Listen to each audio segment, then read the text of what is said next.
How's it going? It's Charles Botenston. We are in my apartment. Today we're going to be talking about one of my favorite people that I discovered probably about 3 years ago. His name is Simon Sinek. You probably know him best for his TED Talk, which has to be the top 10 most watched, most searched TED Talks ever. And it's about he calls it the Golden Circle, where you have why, how, and what. And he talks about Apple and the Wright brothers and Dr. King and why people follow them, why they have such a following, and how they were able to do it.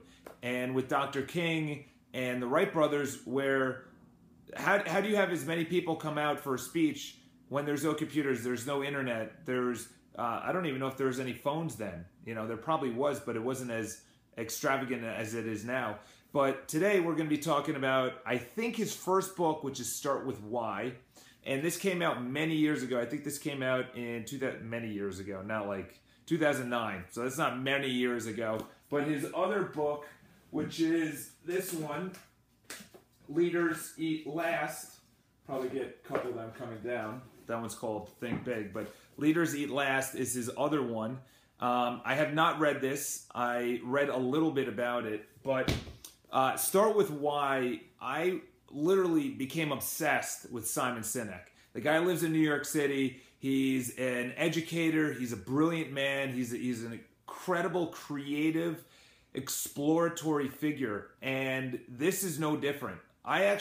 So that's the thing, is that and I don't have a TV in my apartment, but I saw so many videos with Simon Sinek that when I read the book, I'm like, I already heard these examples like 5 or 6 times. The book is amazing. So essentially, what is it about? What is Start With Why? So essentially, our reptilian brain was the original brain that we formed, and it's back here, and it's very small, but it's the core brain. It's the when you fall in love and they say, why do you like that person? You're like, I don't know, it just feels right. And as he says in his speeches, is that, why do we say it just feels right? Why do we have a gut reaction, an instinct? Well, that's our reptilian brain, and there's definitely a scientific term behind that I forgot. But essentially that means that it has no capacity for language. Language was really the last part of the brain that we formed.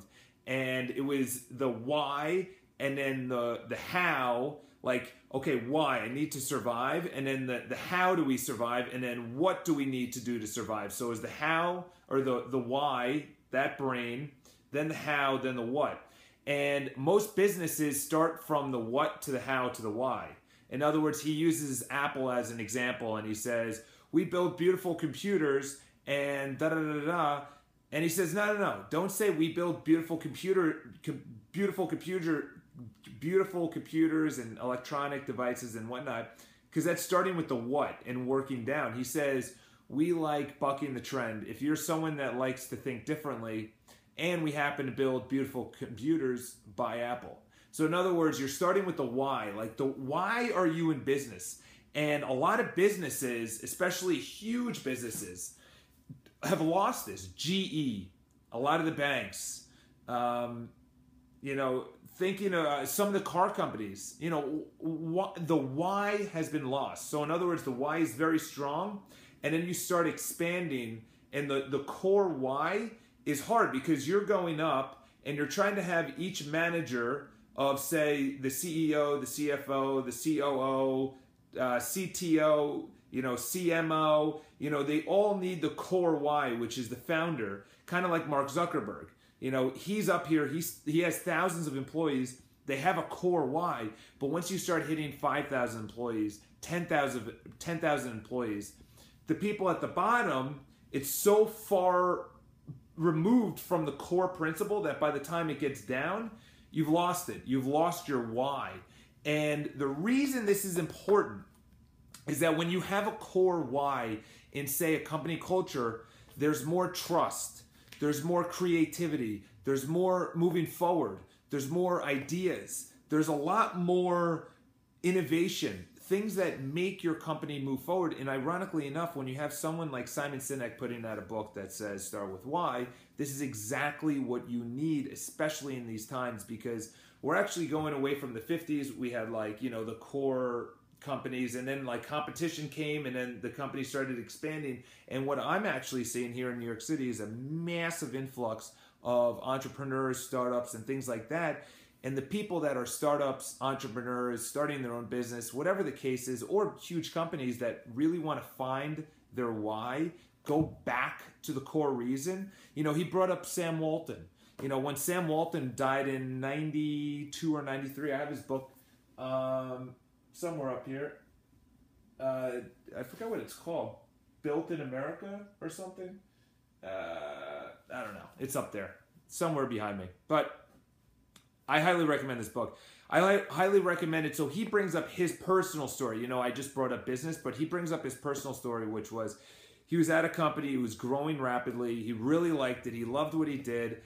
And it expanded, but then he just started losing his why. He started losing his mojo, his lust to wake up, and that desire to succeed.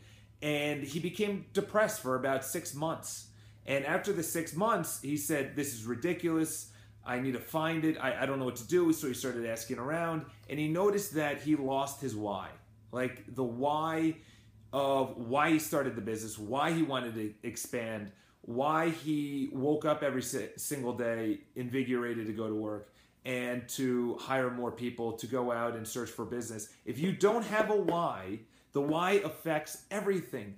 I talked about the environment. If you have no why, then your environment is it's not conducive for sharing. And what he talks about is if you focus on money, if you hire people because of money, it's the worst way to do it, because you're focusing, you're saying that the money is more important than the why, their desire to actually work at the firm.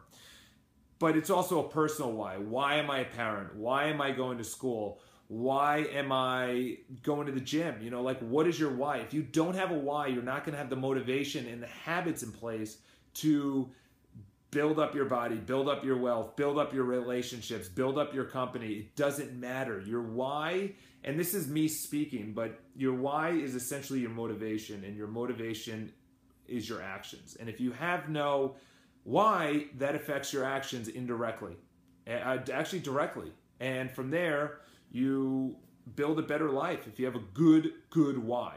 So pick the book up. It's amazing. This is his second book. Also pick this up, Leaders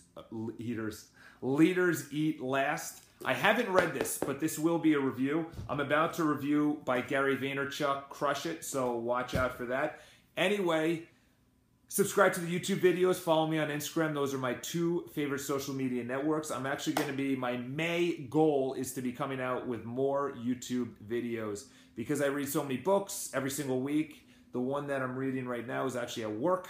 I forgot it. Well, I didn't forget it. I had to come home for a hockey game. But anyway, pick this up. Start with Why. Amazing book. Simon Sinek. He's an incredible guy. Also go on his YouTube videos. Talk to you guys soon.